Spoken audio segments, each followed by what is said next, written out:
Giant fans that have supported us for more than 30 years at Giant Stadium, for all those years in Yankee Stadium, and some of you even back to the Polo Grounds. This is for you. This is for you. Listen to me. Okay. The rest of your life, man, nobody can ever tell you that you couldn't do it, because you did.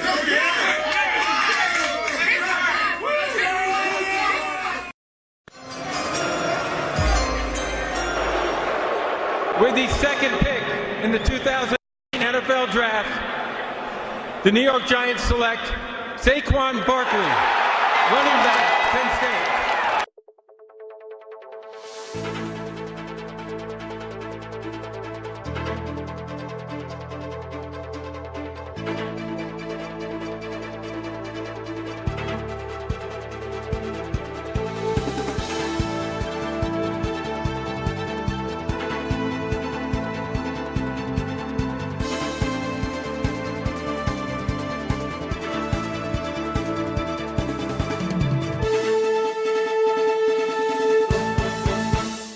And hello again, everybody, and welcome to another edition of the Giants Guys. This is John Fennelly, and with me, as always, Mr. Craig Santucci of NYGiantsRush.com.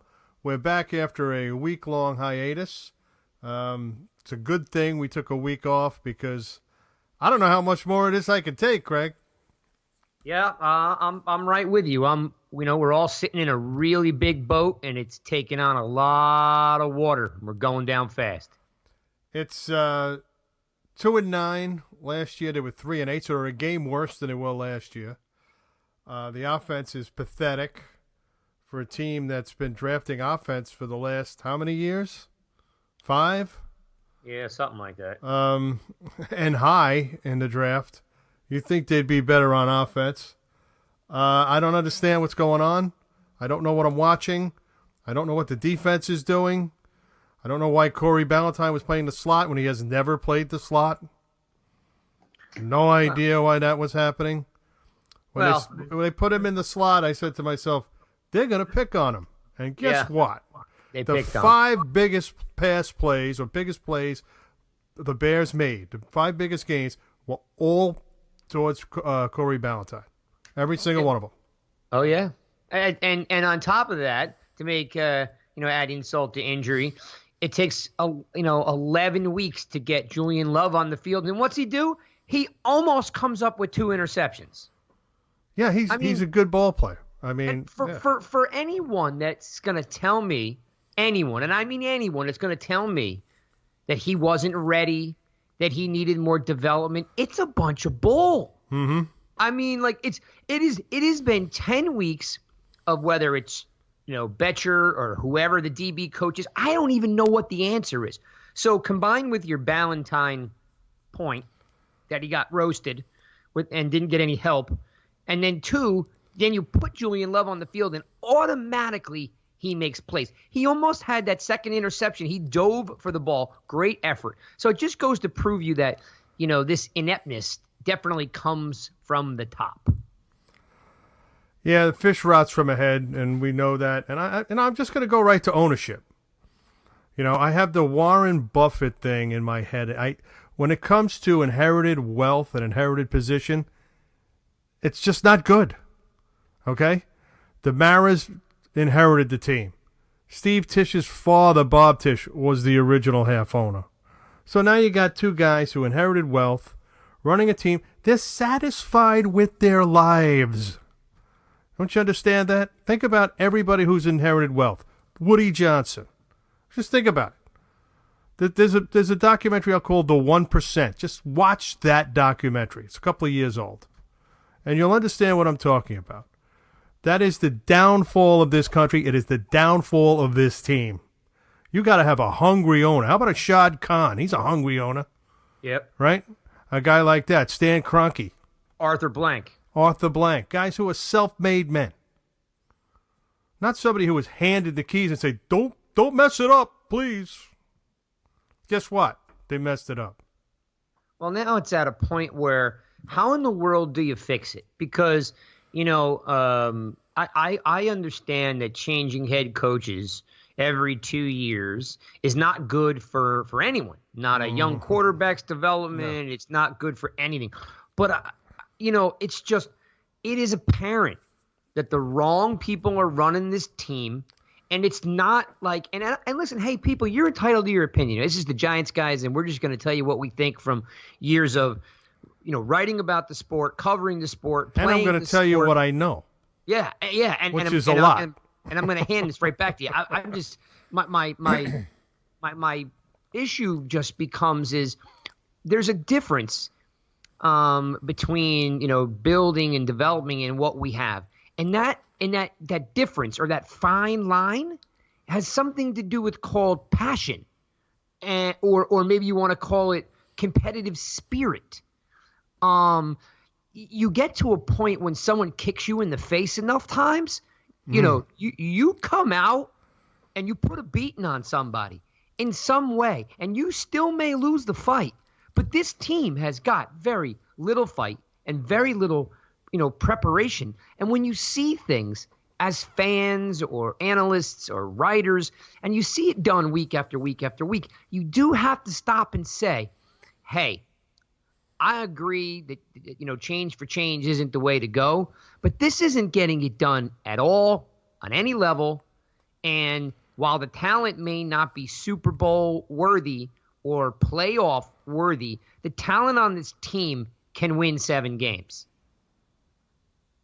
I don't even care how many games they win. Just play better and stop looking so confused. There's nobody fired up. There's no fire on this team. There's no sense of urgency because after every play, they stand around and look at each other. Did we just do the right thing? Were we supposed to do that? Yeah, there's no... Even on offense. Well, there's no... you said this 2 weeks ago, and it might have been like an epiphany, but...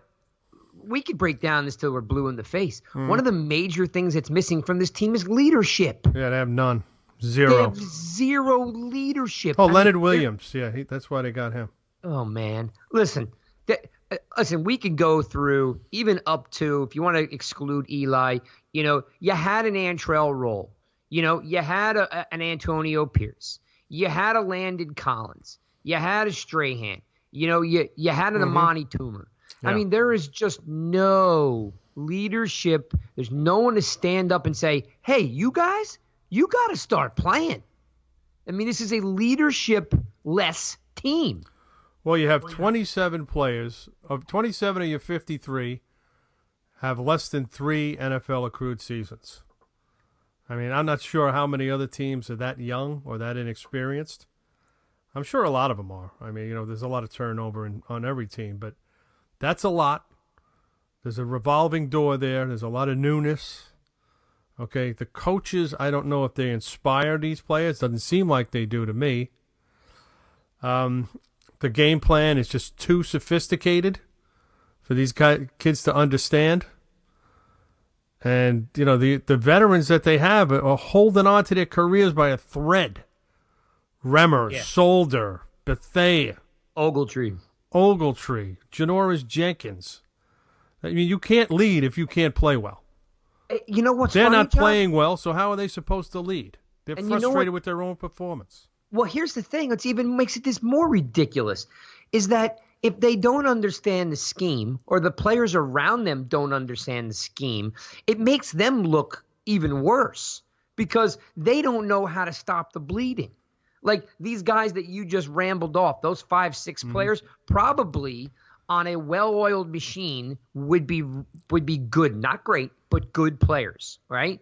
But on a team where they've got all this youth, 27 of 53 under 3 years, and then a confusing scheme on top of it with a rookie quarterback, you've got a mess. Because those 5 players that you named, can probably still play ball. I'm not saying at a Pro Bowl level. I'm just saying, but not all on the same roster. On 5 different rosters, those guys could exist. Yeah, you can't have them all on one team. On one team with a bunch of rookies and a bad scheme. Yeah, and you do have Golden Tate, who's now hurt. Now he has a concussion, so he's probably not going to play this week against Green Bay. But even Tate. Tate's he's kind of like a clubhouse lawyer. He's been on 4 or 5 teams himself. Yeah. And he's a lot of people who don't really like him. I like him. I think he's okay. Yeah, he's a gamer. He comes to play. That's for sure. He comes to play. His big thing is that he talks a lot for a guy who got caught for PEDs. Yeah, those kind of guys need to zip it and play. That's not leadership when you come back after you cost your team 4 games, right? So the other leaders, Jabril Peppers is a young guy who's he's one of those 27, but he's a leader. He's a leader type. And he's out. And now he's out. So you're looking at 5 games the rest of the year. I mean, they're not playing very good team outside of Philadelphia and in Green Bay. Of course, they're playing Washington and Miami. So I can't see them winning. Who are they going to beat? You're going to play, the NFL scheduler must have had a good laugh when he scheduled the Giants versus the Eagles 2 times in 4 weeks. I mean, that's actually must be like some kind of inside joke. Because, it doesn't even make any sense. They want the Eagles to make a stretch run. Yes, they do. And by the way, that screams, let's throw a bone the Eagles' way. Yeah, I don't think they work it like that, but, wouldn't shock me. Well, I'm just making a point. Wouldn't shock me. The way things are going, nothing's going right. So No, not at all. And I'm not crying conspiracy. I'm just making a point that it doesn't make a whole lot of sense to play the same team within 4 weeks and in December. Mm-hmm. Like, it just doesn't make a whole lot of sense. Yeah. You're basically going to fill up MetLife Stadium with 20,000 Eagles fans. Just from a logistics standpoint, the place is going to burn. I mean, like, you're going to have pissed off Giants fans or you're going to have non-existent Giants fans with rowdy Eagles fans who've traveled up the turnpike. It's a bad scenario. Yeah, I don't like it, and I don't like the way the media is treating the Giants, but they deserve it. I don't like when I have to sit down and write the same nonsense every week, and guys like Dan Benton, all our readers at Giants Wire are up in arms. They want to throw him off a cliff. Why? What did Dan do? Well, he didn't do anything except for report the news. Yeah. You have to be more positive. Really? Give me something to be positive about. Yeah. I mean, basically the Giants are the stubble bum to the NFL. If they were homeless in the NFL, they'd be homeless. Oh, yeah. John, I had a debate with a guy this week. He's like, what do you know? What do you know about this team? I'm like, well, let's put aside the fact that I've been sitting there for 30 years, and let's put the fact aside that, I played the game. I work with people who are in the building. I work with people who are on the beat. I talk to you, a couple times a week. Yeah. I mean, you had Dan. I'm assuming Dan goes to the building, or you're talking to, some of these guys. Like I'm not saying I have my finger on the pulse, what's going on in the locker room, but if I actually tell you, hey, this is what's going on, I'm not making it up, people. There's nothing to be positive about right now. Yeah, you're right. Not. I mean, the owner walks by the media. He's pissed off. He doesn't want to talk. The general manager doesn't want to talk to anybody. The head coach isn't really allowed to say anything. And you can just tell he's just frustrated, but a lot of he brought it on himself. A lot of it, his coaching staff is not that good. Okay? They're not developing players. I don't see any development. Oh, this guy's getting better. This guy's getting better. Really? No. They're not. No. Saquon Barkley he looks like he's never played the game before in his life. And that's a point I'd like to, unless you want to get to that later. I mean, yeah. That needs to be brought to light here. That there's a big issue going on with players who were great last year that have disappeared this year. And the two that I could think of off my head are B.J. Hill and Saquon Barkley. Yeah. I don't know what the problem is, but fix it. And by the way, if whether it's too late or not, and if you want to talk about injury and all this other stuff, I get it. But when I look across the league, there are plenty of guys that are making plays. And I put this tweet out last week. I don't know if you saw it or if you thought to respond and then bit your tongue. But you know what I want someone to do? I want someone to literally give me all this bull crap analysis and PFF, this and that and the other. Give me the numbers. I want to see the Carolina Panthers offensive line versus the New York Giants offensive line. Can they be that much different? Can they? Are you telling me that the Carolina Panthers have 5 Pro Bowlers, 3 Pro Bowlers?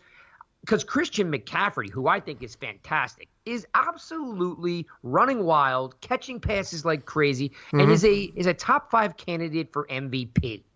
You know, and I'm sitting here with supposedly the best back in the league, and there is no, hear me, people, there is never an opportunity that should exist where your star running back, rookie of the year, has 1 yard rushing a couple weeks ago. That's right. It's He just, had 1 yard rushing. There is a downright problem, and I don't want to hear any more excuses.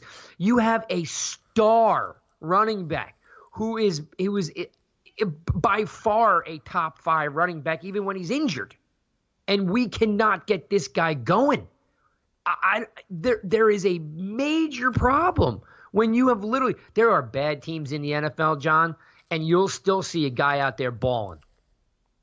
Barkley's like a ghost. I was watching the Jaguars play the other day. They played the Titans. And Derrick Henry, unstoppable. Fournette, unstoppable.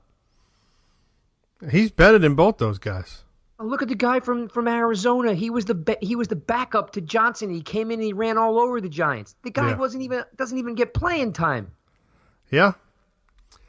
Yeah. I mean, it's at the point where people are now listing running back as a need for the Giants.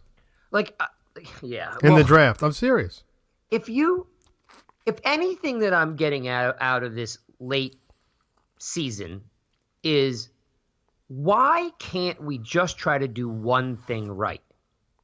Why cannot we just focus on running the ball and give Barkley the ball 25 times and see if anything can come of that? Because right now it's not working at all, and it doesn't seem like we're focused on fixing it. No. That's because they made the decision that they thought they could compete and rebuild at the same time. So you got a half a roster that's, supplemental players and augmenting players, but you don't have a core. So you're bringing in, supplemental players to match to a core that doesn't exist. They don't have a core. They don't have a core of players. Who's their core? I don't know. I mean, I don't have it. You want me to make one up here? I mean, it'd be Jones. It'd be Barkley. It's supposed to be Ingram, Hernandez, and Connolly got Peppers. So the core of the team should be Jones, Barkley, Ingram, Hernandez, and Peppers. Yes, that should be the core. Right? That's all I could think of. Anybody under 27, you have to be under 27 years old. Okay, unless you're the quarterback, unless you're Drew Brees, and you're part of the core. You're not going anywhere. Yep. But I think anybody under 27 who they have signed for a while, like you said, Shepard, Peppers, guys like that. Oh, yeah, Barkley, I forgot about Shep, yep. Guys who they already have under contract that aren't going anywhere for a couple of years. That's your core. You know what I'm saying? Will Hernandez, another guy. Yeah. Dexter Lawrence. I was going to say Dexter Lawrence now, yeah. So that's your core. Everybody else you're going to build around. Okay? The linebackers they have, I don't really care if any of them come back. Well, can you help me with something? Yeah. All right. We pandered, tweeted, begged to bring Buchanan in here. I don't even know. I didn't beg to bring him in. Well, I thought it was a good move because of the lack of bodies, right? Yeah, I thought he'd be a pretty good fit for them, but the fact that he was cut by 2 coaches who had worked with him before, okay, and the fact that nobody picked him up for 2 weeks, led me to believe that something was up. He's not the player he was. No, but I'll also say that Mayo got cut by what? New England? Who did he get cut by? Carolina. Carolina, and that kid's playing his heart out. Again, athletically, he's not, yeah. He's not Luke Kuechly, but I mean, that kid plays hard every down. Yeah. I mean, he's a lot of like, he's a lot like Chase Blackburn. You know what I mean? Like, he's out there trying to make plays. I don't even know if Buchanan's on the field. I don't know. Like I said, anybody in the secondary, except for Peppers, I really don't know what their job is. I don't know who's covering who, and they don't know it either. But, now that Peppers is gone, we're going to see Love a little bit. I don't know. Maybe it'll come together. Who knows? Maybe we'll get to see some of these other guys, step it up. Baker had a decent game against Chicago. Yeah, they didn't really target him. Yeah. That's because they didn't throw at him. Yeah, they didn't target him. Jenkins, of course, he had a big penalty in that game. Golden had a sack. The series was over. And then, Jenkins got called for a hold, and then they come back, and next play is a touchdown. So, they lost 4 points there. The 2 missed field goals. That's hurting them too. In a close game, a missed field goal is a big deal. All right, I'm gonna lob you a softball here. Ready? Okay. If this was Bill Parcells, oh boy, or this was Tom Coughlin, and your kicker missed a kick 5 games in a row, an extra point or a field goal, do you think that kicker would still be on the roster? No. It wouldn't take 5 games. Is he still on the roster now? He's still on the roster, but it wouldn't take 5 games. The guy misses 2 field goals, and then he opens up the second half by kicking the ball out of bounds. And you know what the best part of his story is? He would have been gone right there. Yeah. But here's the thing I think people forget. So he made the Pro Bowl last year, right? I was in the locker room after Coughlin chased Matt Dodge all over the field for kicking the ball straight down the middle to Deshaun Jackson. Man, that was terrible. And this kid Dodge was like, he didn't really know what he did wrong, I don't think. But everyone else did. Yeah. You got 13 seconds or 19 seconds left in the game. Directional kick it out of bounds. It's a tie game. You're going into overtime, to chance for the win the game, and Dodge kicks it right down Broadway. Yeah, you had to see his face. The kid was like, you thought he just, he was like Lee Harvey Oswald or something. I mean, everybody was on him. It was really, I felt bad for him in a way, but, come on, where's your head? Yeah, well, I mean, what people forget about Rojas is that he was terrible in 2017. That's right. Let's not make this like this guy. He found something last year, which is great, but he was terrible in 2017. I remember when they played on Sunday Night Football, and they played Detroit, and it was like the first or second or third game of the year. It might have been the first home game of the year, and you're all fired up, and he starts the game off by kicking the ball out of bounds. I mean, this guy has had issues before. I don't know why we're so surprised, but what I am surprised is that he still actually has a locker. Yeah, I agree. Let's switch gears a little bit because I just got a message. Love it. Bring it. It's about the Pro Football Hall of Fame, my favorite place. Okay. Which I'm kidding. It's not. I don't believe in halls of fame to me. It's such a subjective thing. I just can't stand them. Yeah. No, wait. So you don't like the award, so to speak? Or you don't like the museum, so to speak? No, the museum is great.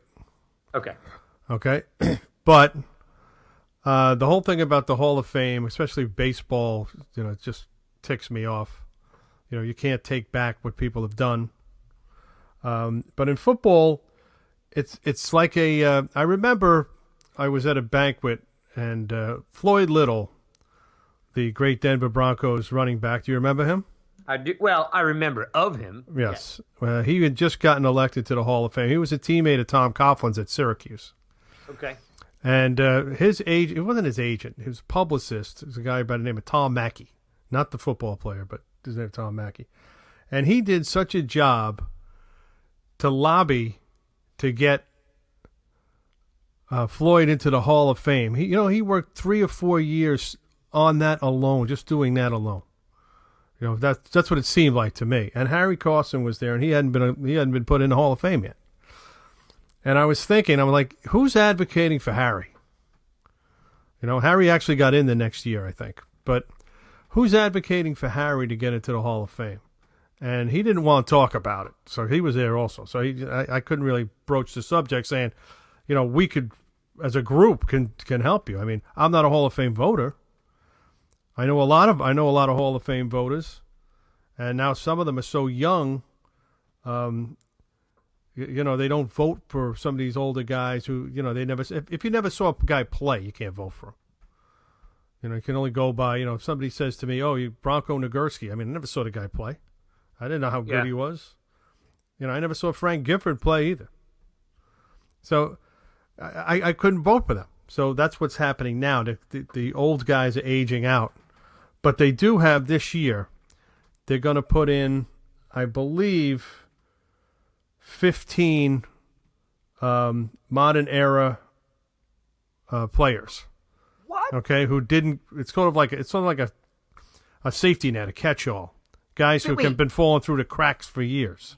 But 15 guys are going to go in? No, that's in addition to the regular class. Holy cow! Because it's the 100th anniversary that they're doing. All it right. For, okay? So it's more about the spectacle than anything. Yes. So the list of semifinalists, there's 25 semifinalists for the modern day, just came out, and they're going to pick 15 out of these 25.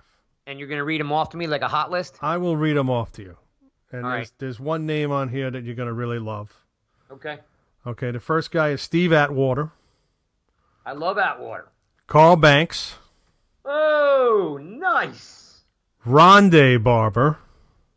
Oh, without a doubt. Okay, Tony Boselli.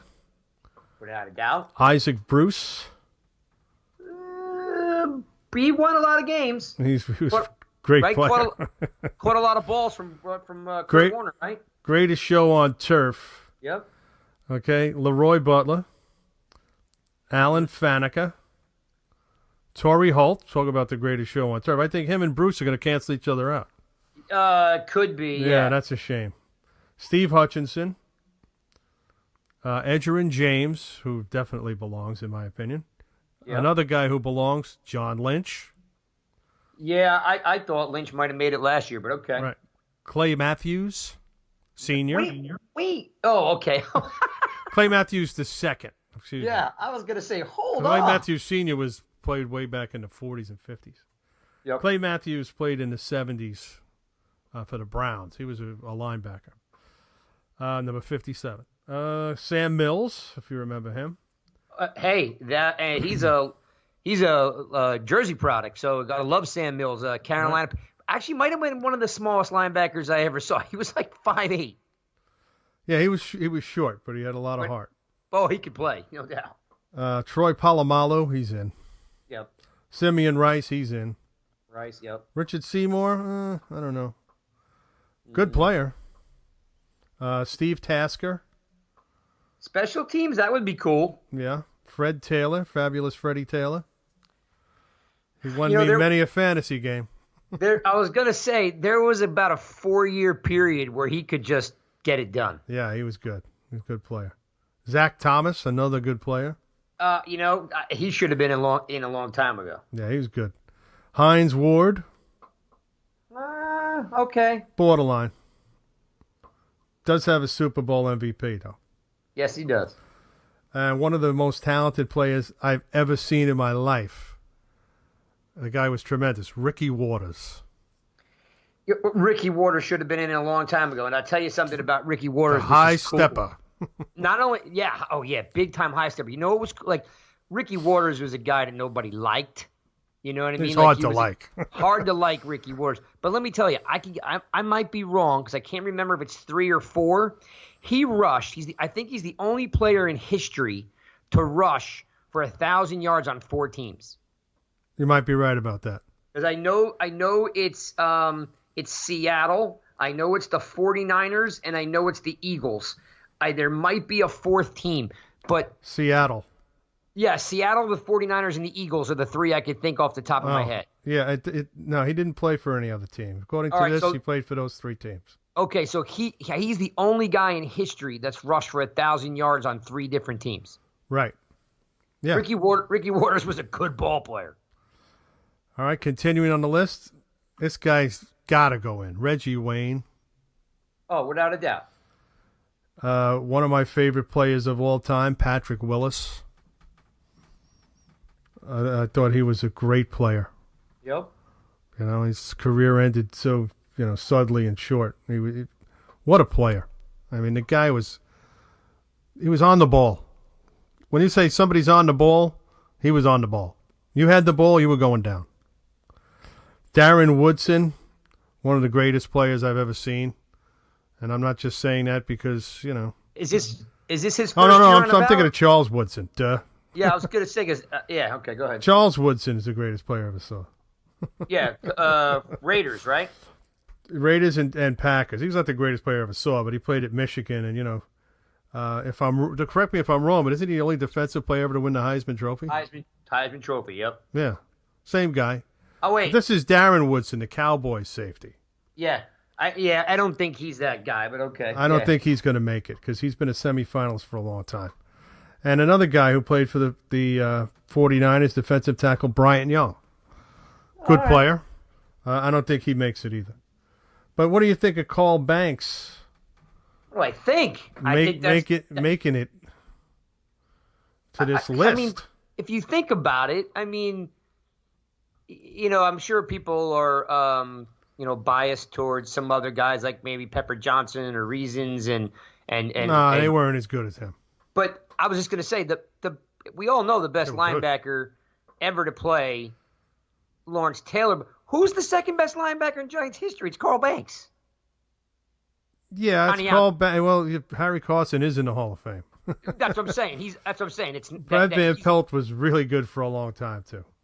And you know what? I bet you Van Pelt, he probably could be a guy to be on this list, that's been on there for a while. Well, they actually replaced him with Carl Banks. Yeah, if you remember that. Yep. Yeah. Yeah, I mean, you're talking about Sam Huff, Harry Carson, Lawrence Taylor, Carl Banks. Those guys were the best linebackers the Giants had. Van Pelt, if you want to throw Pepper Johnson in there. Yeah, I mean, they had some really good linebackers, great linebackers in the day. One of the articles we wrote today was about the NFL 100 all-time team. When it comes to defensive tackles and defensive linemen, rather, and linebackers, the Giants have 5 guys nominated. Awesome. Let's see if you can figure out who the 5 guys they nominated were. Okay, so you're talking about interior linemen? No, just defensive linemen, interior ends or whatever, and linebackers. All right, so you're giving me 5 to choose from. 5 I got to come up with, right? Yeah, 5 guys got nominated. All right, so of course we're and all 5 of these guys are all 5 of them are in the Hall of Fame. Okay. So LT. Yep. Strahan. Yep. Let's see. So that would have to be. Does Sam Huff make that list? Yep. Sam Huff, Harry Carson. And the other guy you may not get. He's a guy from the 50s and 60s. Robustelli? That's it. Andy Robustelli. So those are your 5 guys. I don't know who makes it to the all-time team, but I know Taylor will make it. I think Strahan will make it too. Strahan might make it too. The rest of them, I don't know. Sam Huff was. I'll tell you what. I met Sam Huff once. He was a really good guy. Didn't like to talk too much about his days with the Giants after Allie Sherman took over as coach. He didn't really like Allie Sherman at all. And he pretty much said so in words I can't repeat here. But he shook my hand. My hand still hurts. That was like when Dick Butkus shook my hand. Yeah. Dick Butkus, you figure he's this menacing guy. He was just an animal on the field, which he was. If you ever saw him play. That's when I saw the Bears play with the white C's on their helmet. Yeah. I was thinking about days back when they had Ditka and Butkus and Gale Sayers and those guys. So I met Dick Butkus at some event, and we were going to interview him, me and another guy, and he was about the same size as I was, maybe a little shorter. But I mean, he was thick. Don't get me wrong. I mean, I was thick at one time too. But I thought it would be more of a menacing guy. Same thing with Sam Huff. Sam Huff was smaller than I was. Yeah, or you're talking about when you're talking about the 40s and the 50s and the early 60s, the linebackers weren't as big as they are now. Yeah, but they they were the toughest guys. Oh yeah, look Without a doubt. from the Steelers isn't a big guy. Jack Lambert. Lambert. He kind of thin, reminds me of tall and thin, but they're not. And they weren't. They played at like 215, 220 pounds. 225. Yeah. Yeah, you're right. Yeah, I don't think of that sometimes. Well, I always look at guys like, every year we're getting bigger, they're getting smaller, they're getting faster, they're getting slow. Like, listen, if you don't have today's day and age, you just can't be a small guy and have a long career. These guys are just they're carved out of stone. These guys are just literally every linebacker's 235 to 250. Every lineman's 300 plus pounds. Yeah. So, but when you think about what you're referring to about some of these guys, they just didn't have the training and the supplements and the conditioning. And these guys didn't work out 24 hours a day, 7 days a week. No, and they didn't work out 12 months a year either. No. They were just naturals. Like Butkus was just a natural. I mean, Yeah. That's why the college award for the best linebacker is called the Butkus Award. Yep. Because he was that good. Getting back to the first guy on this list, Steve Atwater, talking about big guys. He was big enough to be a linebacker. Yeah, he might have been the biggest safety in the 80s I ever saw. Yeah, he was very un-Denver-like when it came to size because they were a small team. Yep. Because the altitude. The linemen were traditionally small, like 20 pounds less on the line. Yeah, they needed to be quick, and in the fourth quarter, they're still going. Your guys are gasping for air. Well, if you remember that, if you're playing in Denver, you run out of gas. That's why Denver's been such a great home team. Well, I'd run out of gas anywhere, but yes, without a doubt. I don't have any gas left. Exactly. got an empty tank. I'm excited. I'm excited for Carl. This is great. Yeah, it's good to see somebody like him do it, and he won't talk about it. You know that. Now, how fresh is the list? It just came out today. Dan just sent it to me, so he's on the pulse of things. And so this list is it comes from the NFL. It came from the Pro Football Hall of Fame. Got it. Yeah, so he just sent it to me.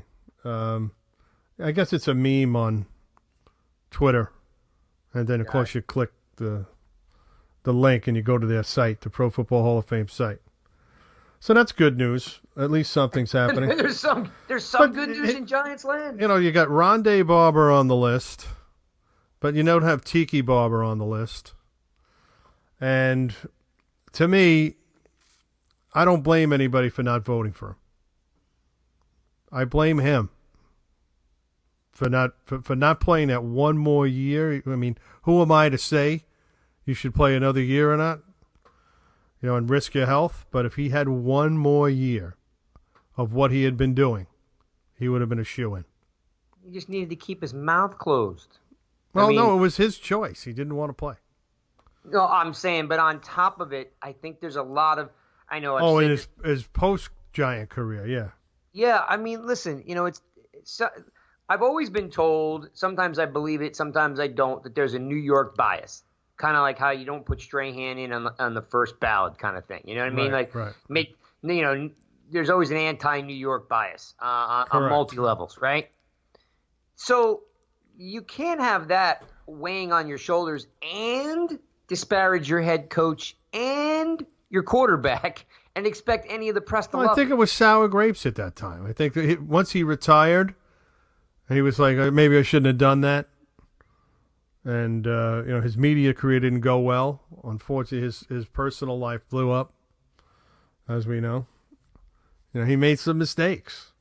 Yeah. But nobody, those last 3 seasons he had, or the last 4 seasons he had, I mean, I'll compare those seasons to anybody. Oh, yeah. I mean, the guy had 2,200 total yards, 2,100 total yards. Oh, he was unstoppable for those 4 or 5 years. Only 2 players have more 2,000 yard total 2,000 yard season. I think that's Tomlinson, LaDainian Tomlinson, and Marshall Faulk. That's it. Nobody else did it. I think he did it 3 times. Yeah, Tiki could play. He, like I said, but he, he decided to make a mistake, and I guess his moniker was, if I'm gonna go, I'm gonna go big. Well, here's the thing: he stays another year, he's on that Super Bowl team. Yeah. Oh, yeah. Well, then you could throw the wrench in. Is do you win if he's there? Yeah, I know, because they changed their approach. They had Jacobs, they had Bradshaw, Derek Ward, they had the Earth, Wind, and Fire. Oh, love that crew. Love it. Right now we've got mud, flood, and stuck in the mud. And Spud, yeah. Yeah, Spud. Which is terrible to think about it, since we I don't know, again, we talked about it a minute ago, but there's no reason why Barkley's not just a human highlight reel right now. There's two reasons. Actually, there's 3 reasons why. One, they're not firing off the line, and it hasn't been happening. Has been happening all year. 2, the injury is bad. He shouldn't have come back from it as soon as he did. They should have put him on IR. I said this in the beginning, and then brought him back when it was over. After 8 weeks, they should have held him out for 8 weeks. He only missed 3 games, right? Yeah. So that's not long enough, and now it's in his head. I can't make this cut. I can't make this cut. Think about that. He's going to tell you no, but you could see it. I'd like to see him lower his shoulder on somebody for once. He just doesn't have the leverage. He doesn't have the dexterity anymore. Doesn't have the explosiveness. That's all due to the injury and the post-injury psyche. It's in his head. Because once he gets in the open, he can take off. We saw that, right? Yeah, but that jump cut is just gone. Yeah, he doesn't have that. So if they would have waited the 8 weeks, they're not going to win anyway. Oh, they need him to play. Oh, well, he should play. No, why? Why should he play? Didn't we on 3rd down when we needed him this week, we put Gallman in? I think so, yeah. It's everything about it is wrong. I wrote an article today saying that the Barkley pick, number 2 overall from last year, has lost its luster. That's the title of the article. I'm getting absolutely killed by some people. But some people are like, you're right. Maybe we shouldn't have taken him. Because what's the point of having him? What's the point? You've got nothing else. And now you don't even have him at 100%. So it has lost its luster, no? It has. I don't put a lot of blame on him, of course. It's not his fault. No. Let me ask you this. Because you're talking about getting heat. I've been kind of laying back on the Jones thing because everyone's like, he's awesome. He's great. It was the best thing we could have done. I don't know about that. But you know what? Here's my thought process. We talked about this a couple weeks ago on how I think Shermer's treating Jones like Eli, hands off, not a lot of motivation, not a lot of help or resources. I'm starting to feel, I'm not hitting the panic button here, but a young quarterback. I mean, the development in that first year and that second year are vital. Mm-hmm. I mean, bad habits that he creates now will stick with him if he continues to do it. And you don't just take a quarterback who's been in the league 4 or 5 years and hit the reset button on them. You just don't. They become who they are, right? Well, here's the thing. I don't want to interrupt you, but somebody told me before the draft, you know what you're getting here if you draft him? And I said, what? You're getting Ryan Tannehill. And I'm like, what? That's tough. I said, I don't want him at all. I didn't want Jones at all. I said, okay, we're getting Ryan Tannehill. Then they drafted him, and I remembered that. And now I'm watching him play, and I'm still remembering that. I watched Tannehill play last week. They're about the same. Tannehill's actually a little more lively. And it might be. It might be. I don't know. We don't know. But I just, I can't go there yet. No, The you can't Tannehill go there thing. yet, but I'm just saying, I mean, when you think about this, Tannehill would be good on a good team. Yeah. He'd be okay if he was on a good team. And Tennessee is an okay team. He does have some weapons, and he's been looking pretty good this year since he took over for Mariota. But, Jones is going to have to be on a good team. They're going to have to get better all around him. Yeah, and I think they need to help him. Like, there are things that he's not picking up on. Like, I'm sorry, he's holding the ball too long. Yeah. I mean, I had someone just someone sent me a tweet. Why do the Giants receivers always look like they're standing still waiting for the ball? Because they are. And I'm like, well, they're throwing a lot of comeback routes because they're safe for Jones, but there's not a lot of crossing routes. There's not a lot of timing That was been going on since Eli's been quarterback. Come on. Yeah. Look at what they did on 4th and 4 last week. Yeah. They threw a 2-yard pass. I mean, Yeah. Shepard didn't even go beyond the sticks. I mean, what was going on there? I don't know. And it's and past that though is like I don't want to ruin this kid. I want him to get some real help, like a real quarterback coach or some real help, because I just think you're gonna if they leave him just out there, like he shouldn't be one of the most sacked quarterbacks.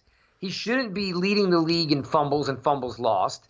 Like right. I just don't see him getting a lot of help. And then when I watch him in there, while he makes plays. Every quarterback at the NFL level makes some type of play, right? Yeah. So I'm just I do think he's got a ton of ability. I feel like we're going to let this guy, kind of drown when it comes to coaching him up, telling him how to get rid of the ball, how to slide. He never steps up in the pocket. Now I understand the line's not great.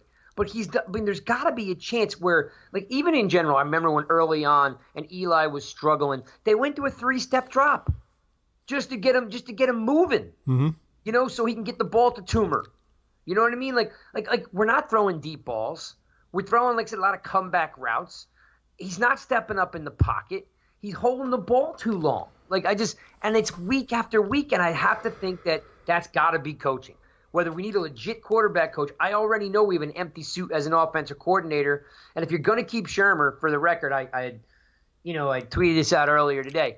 Fine. You want to keep Shermer? Be my guest. Okay? But you need to bring in 2 coordinators with very high football IQs to revamp what's here. We need a dynamo offensive coordinator, young hotshot kid that can feed the offense some dynamic plays and that can read the defense. And then we need a defensive coordinator that's not afraid to let his defense go and pin their ears back and go make it happen. Because you're going to listen, guys, next year is not going to be a playoff team if it's the same exact coaching staff. They don't have the ability to get the most out of what they have. This should be a 6-10, 7-9 football team. But they don't have the ability. And you can watch the film. It's just not there. No. The scheme is not there. John, they ran, and maybe you know something I don't know, but they ran that quick jet toss to Barkley on the right-hand side. There was no chip, no rub, no blocking. Before he took one step forward with the ball, there were 2 defenders had already crossed the line of scrimmage and were 3 yards in the backfield. Now, so that play was. And then when he does get in the open, he misses the ball. It goes through his fingers. Yes, and I'm not even going there. I was just let me digress for just a second. Is that you can see that Jones needed the audible out of that play. There were a corner and a linebacker outside. There was no chance for Barkley. And then someone tweeted back to me and said he was going to throw that ball. Well, then, okay, snapshot that play, and you will see as the defenders are already in the backfield when Barkley takes the toss, right? Latimer is the only receiver on the right, and he's stalk blocking 15 yards downfield. If Barkley was going to throw the ball, Latimer can't engage with the corner. The play is flawed regardless if he was throwing it or not. And you have to ask yourself, how does an offensive coordinator even put this play in? How does a head coach even call it? So You can give Shermer another year, but unless they change the coordinators, you should expect the same thing. Yeah, and on the play where Jones was stripped for the sack by Khalil Mack, Solder was out there by himself. Mack was split out a little further than he normally would be. And, he just blew past him. I mean, there was no help, nothing. Jones got hit very hard. Nobody would have held on to that football, getting hit like that. So that's not really on him, that fumble. I mean, Mack got in there in a split second and stripped him. Any quarterback in the league, all 31 other quarterbacks in the league would have lost that football. I got you. I agree with you wholeheartedly. And I'm not killing Jones for any of those things. All I'm thinking is that the coaching staff is letting him down. They are not coaching him up. Oh, absolutely. They're treating him like he's Eli Manning and he's a 16-year veteran. Right. This kid needs to be taught. Listen, I hate to tell you, I'm no Baker Mayfield fan. You remember I called him Baker Beer Pong for years. Right. But the same thing's happening in Cleveland. These young just because they're cocky and just because they're high draft picks and they make commercials for Toyota and Dunkin' Donuts and Starbucks or whatever they're doing means that they know what they're doing on the field. You still have to be a coach. You still have to say, hey, this isn't what you do here. When you see this, this is what you do. You need to coach these guys up. They can't be expected to know what they're doing in year 1 and year 2. I agree. And Baker Mayfield's his own worst problem, right? But, is it because his attitude is so big or his ego so big that their quarterback coach can't talk to him? Well, that's not the case with Jones. Jones is the model citizen for this team, but you got to tell him what to do. Yeah, he needs to be coached up, and it could be happening behind the scenes. We don't really know what's going on. Yeah. But to me, since he's making the same mistakes over and over again, no. He has zero internal clock. Right. And maybe, and I'm not killing him for being a Duke player, but maybe at Duke it didn't matter because he was big as the defensive ends that were rushing him and he can run over him or by him. Well, the ACC, it's not a pushover conference. It's a Big Five conference. No, that's a good point. He played Clemson. Yeah, good point. North Carolina State, he had Bradley Chubb chasing him. I mean, that's a great point. North Carolina, there's some good teams there.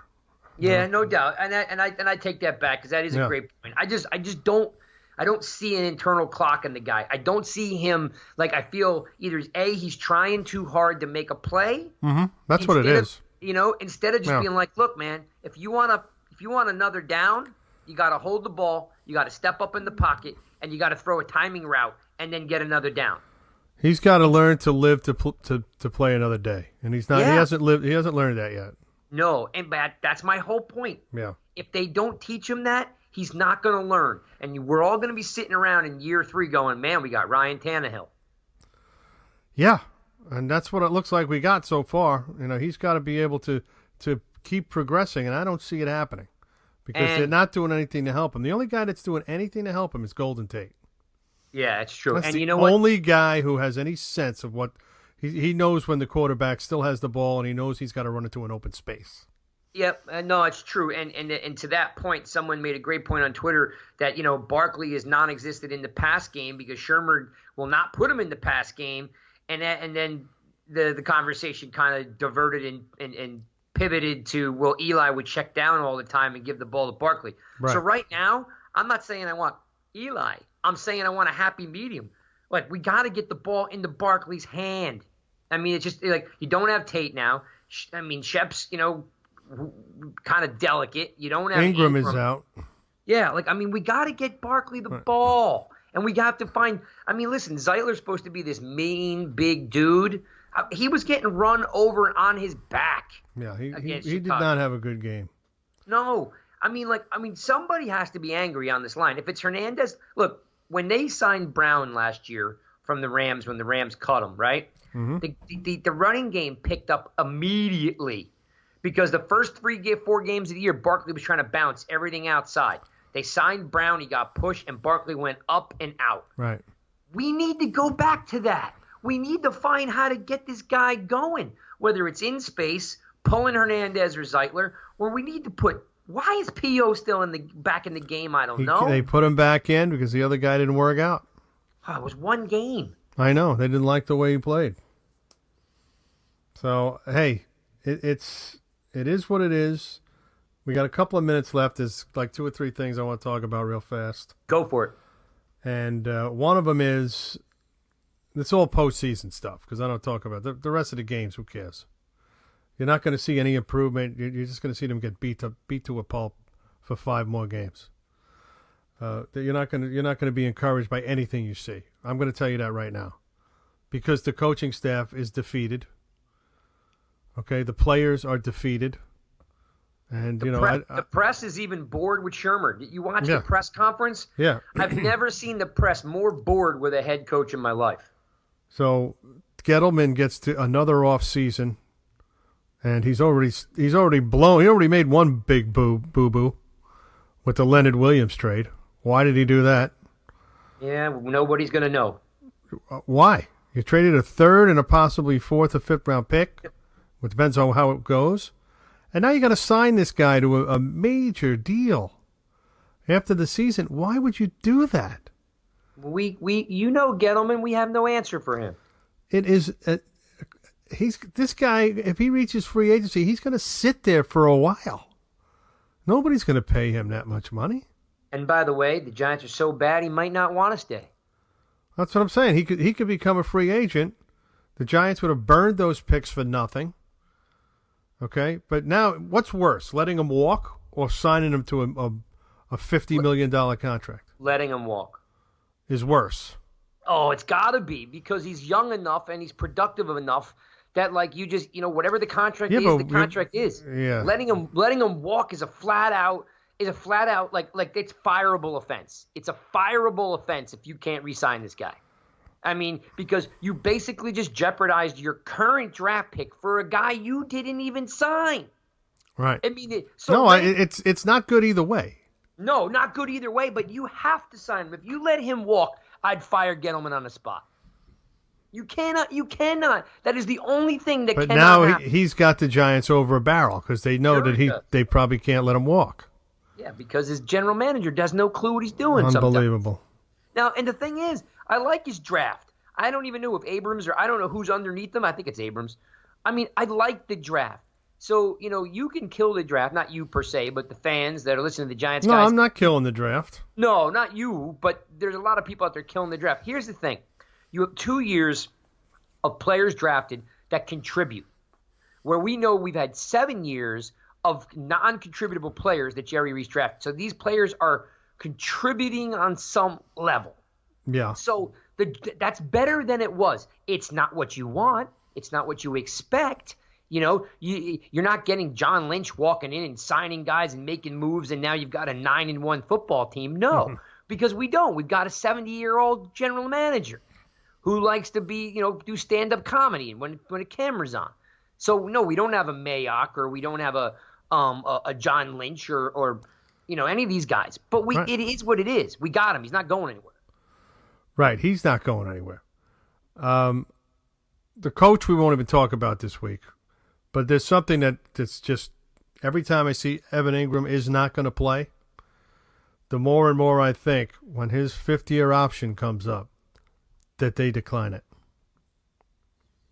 And that's March or February. Guy's made of glass. Yeah. Okay, you're gonna extend this guy a 5th-year option and hope that he can stay healthy for a full season? I don't know. Especially, I watched last week. There's a kid, Caden Smith, right, who played. Yeah. No, he didn't play bad. No. I'm laughing because. And he can block too. Well, not only that. Let's keep in mind, he's a 3rd-round draft pick. Okay. Who? From the 49ers. I thought he was. I don't know what round he was in. He was drafted though. Yep. No, he can play the game.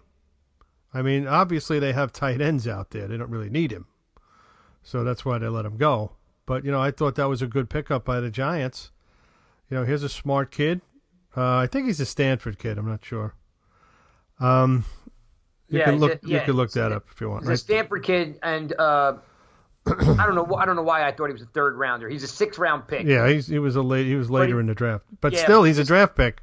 You did nail it though. He is a Stanford guy. So I like Stanford tight ends, and I think that he's going to end up being a decent player. You don't have to have Evan Ingram on this team, and that's one of the reasons why I thought they might even trade him last offseason, because they never really knew how to use him, and then he's never fulfilled the promise anytime they did use him right. So, and now he's hurt a lot. The 5th-year option is coming up. I don't know if they extend him. You want to take this Caden Smith thing a little bit further? You ready for this? Yeah. He was a finalist for the John Mackey Award. Right, yeah. It's the same kid. Yeah, I know who he is. I studied him for the draft. The kid can play. Yeah, he should have been drafted, and he was. Why the 49ers didn't keep him? Because they do have Kittle and Dwelly, and, they've got a number of people out there that, he's just not going to play. But, you make your roster decisions the way you make them. He probably should have been. Well, was he on their practice squad? Who? Smith. Or was he just a free agent after they cut him? So I don't know. It doesn't matter. He's here now, and he's here to stay. It says that on September 16th, Smith was claimed off waivers by the Giants. Right. So. Okay, so when he got waived, the Giants claimed him. So he couldn't go to the practice squad. That was probably what they were hoping. They'd waive him, he'd clear, and then they'd sign him to the practice squad. But he never cleared. The Giants claimed him on waivers. Yeah, he was waived on the 14th. The Giants claimed him on the 16th. Right, so he never got through it. Okay. There you go. Nice. So and that's I don't a know good pickup. And I don't have no idea what you do with Ingram because you can't. And Nobody by does. the way, you can go back and listen to the Giants guys from back in early August, September. I said the same thing. Unless this guy's healthy, you pencil him in for 350, 400 yards, 2 touchdowns, and that's it. Call it a day, because that's what he's done for the last 3 years. It's the same exact story. Yeah.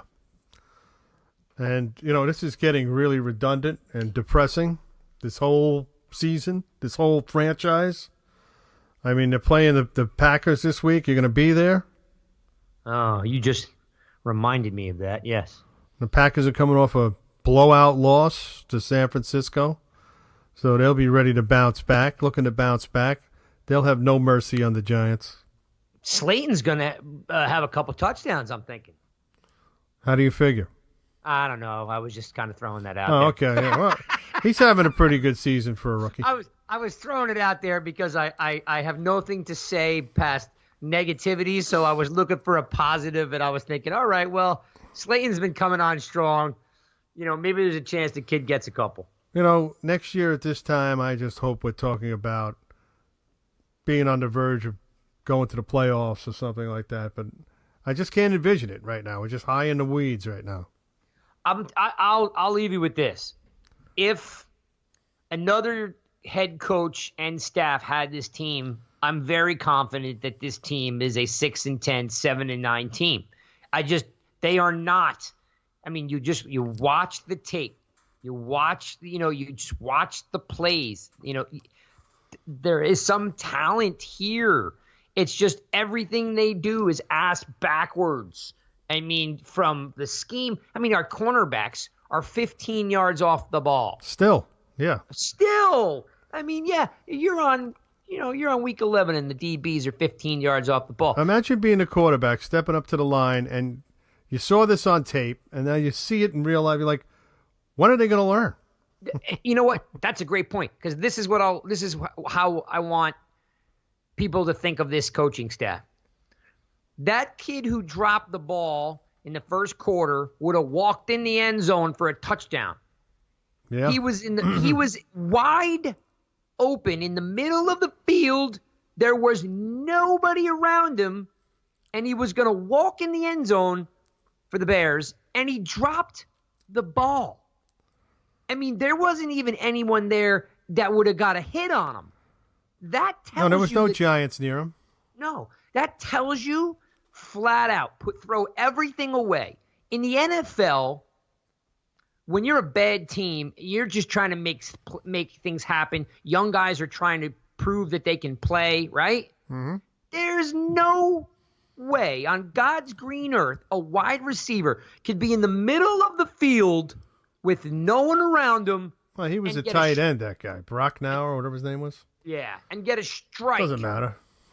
No, it doesn't matter. But it's a blip that explains the entire season. Is that everything that shouldn't happen happens? Yeah. I mean, I've never in my life seen a receiver in the middle of the field wide open and then like drop the ball. Like there wasn't like someone put a helmet on him and blasted him. Yeah.